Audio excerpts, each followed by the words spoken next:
but you mentioned Carlos Marcello, and I'd hate myself if I didn't ask this question because I'm a huge I paid a lot of attention to kind of the JFK assassination, the conspiracies behind that, and Carlos's name is often floated with being part of or some sort of part of the JFK assassination and kind of going with Bobby Kennedy.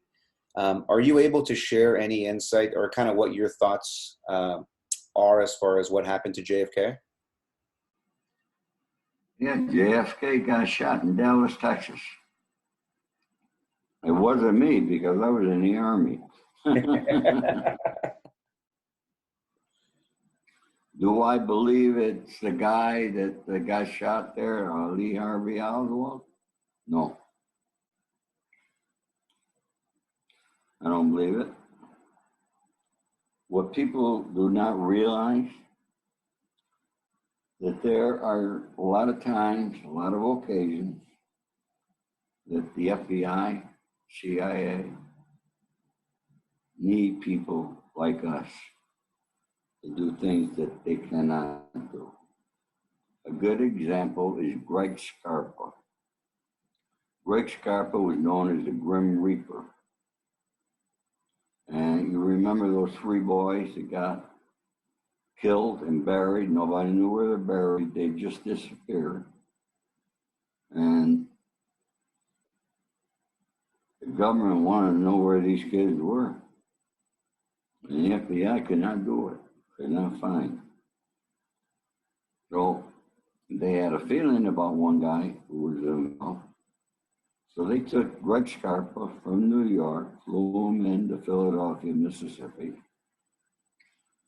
And the guy happened to own a TV store. Greg walked in, paid cash for a TV, and told the guy he had back problems and could he help him carry it out. And the guy carried it out. And then when Greg opened the trunk, he hit the guy, threw the guy in the trunk. And when the guy woke up, he was tied up. And Greg got the information. How did he get the information when the guy woke up? He said, listen to me. He said, you're going to tell me what I need to know. I know that you know. And he pulled out a knife. He said, no, I'm going to slice your penis like a sausage. He put it out and gave him one fucking slice. The guy yelled. You got to remember something. He was wired up. And the FBI were not too far with the earphones on. The guy yelled so loud that they had to take the earphones off. And they found the bodies. And I think that guy died in jail. And you mentioned Greg Scarpa, as very famously known as the Grim Reaper, and he was a capo of the Columbos. Is that correct? Was he a capo? He was a capo, and he was an informant for many, many years. Yeah, and but he was getting information from the FBI. Yeah, he was an informant. There were people he couldn't find. He was getting that information, going out and killing them. Wow. Yeah, no, and also too, there's apparently there's a movie in development based on his life. Sylvester Stallone has been tied to potentially portraying Gregory Scarpa. It's been in development. My friend Nicholas Pileggi wrote that script. It came very close.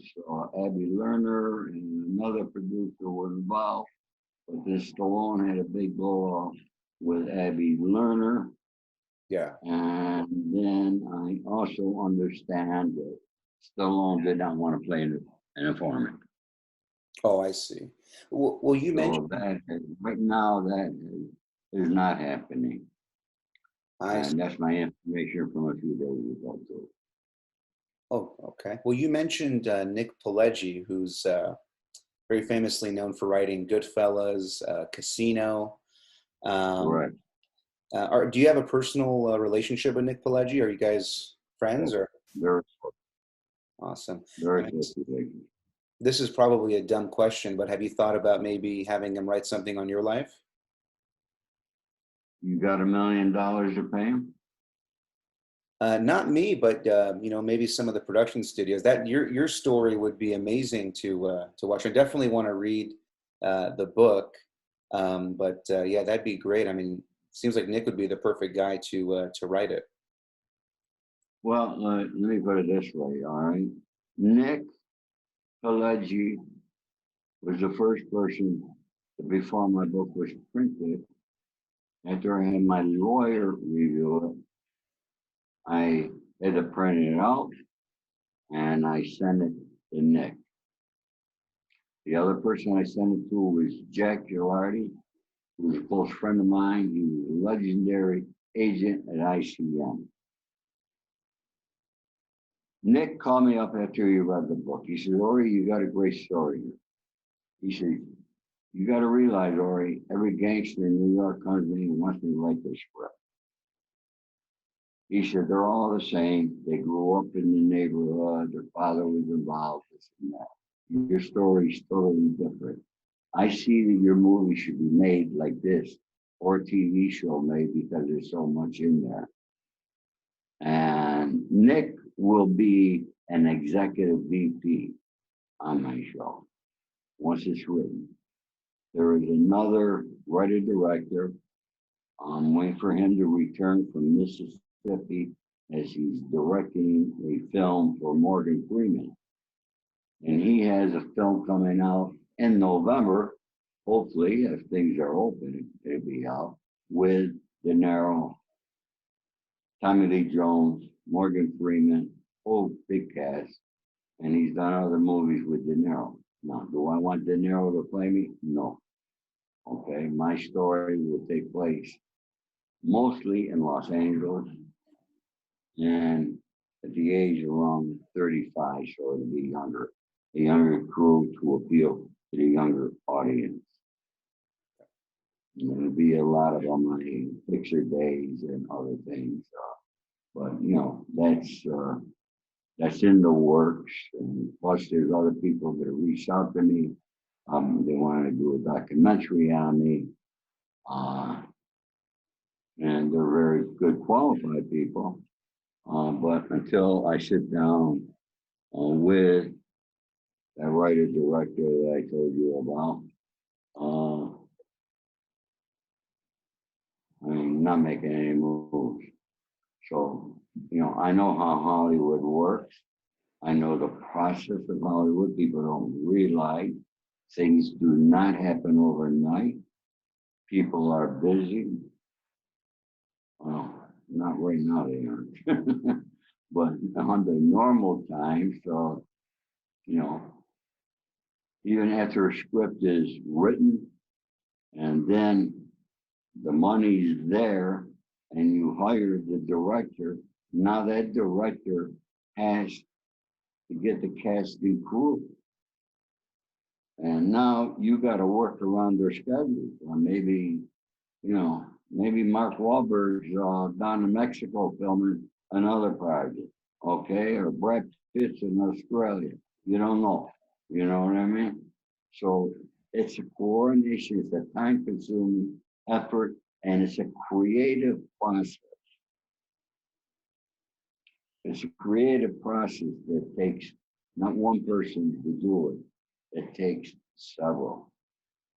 And if you ever, in Hollywood here in Los Angeles, we have a habit, if you go to the movie theater, everybody's looking at the credits. And you see those credits, they go on and on. You see that there's hundreds of people involved.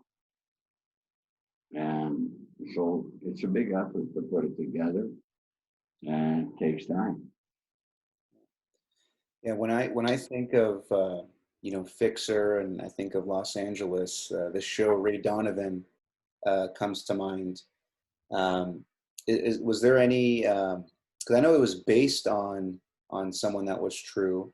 Was it at all based on your life, or loosely based on your life, or was that just a separate story? Well, I'll tell you a story. You know who Pooch Hall is in there? What was Ray Donovan? Pooch Hall. Mm-hmm. He plays John Boy's son in Ray Donovan. Oh yeah, yeah. All right. I casted a film for a director out of Philadelphia.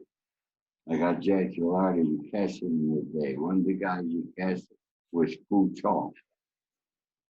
And after we had the cast and crew together, we had a dinner at the ballroom. There's a picture, if you look at my Facebook and my Instagram, you see where we're all sitting around the table. And Pooh Chaw came in from Connecticut. And the first thing when he came in the ballroom, he said, I got to see who's Ori. I said, I'm Ori. He said, Ori, he said, all my friends in Connecticut told me, all right, give my love and respect to you. They all give your love and respect to you. I said, thank you, Pooch. And I was sitting next to Thorsten Kaye, who's the star of The Bold and Beautiful, who was also in the film. And Jack Gilardi, of course. And Pooch said, one away from me with the director. And so I'm sitting there, and then I looked at Pooch. I said, Pooch, I said, I got a little problem with you guys, with that Ray Donovan show. I said, I'm a little upset. Because even though, for film purposes, you changed some things. I said, but there's some things in there that I did. How the hell they get it? And I'm pissed because they didn't hire me as a consultant. And, I said, so you better talk to those people, I said. And since then, I see John Voight all over every day. He might be in the drugstore, he go here at the Earth Cafe, but normally I'm out 6:30 in the morning, and so is he. And we chat. Hopefully they're going to do it again, do another season maybe. Yeah, because the show ended a little prematurely, and yeah, definitely the fans really want one last true send-off. And from what I was reading, that if they do, they're going to come back to Los Angeles from New York. So definitely, I mean, if they want to get some higher ratings and kind of make this the best season ever, I mean, it would be smart to bring you in as a consultant. Well, I'm going to tell you, by them bringing, they should have kept it in Los Angeles. I thought the parts they were doing in Los Angeles were much better than in New York. I don't know why they did that. Yeah. But, I'm not the writers. I'm not the director. Yeah. No, great. No, that, yeah, we'll see if the final season, if they do decide to come back or just make it a straight to TV movie, for Showtime.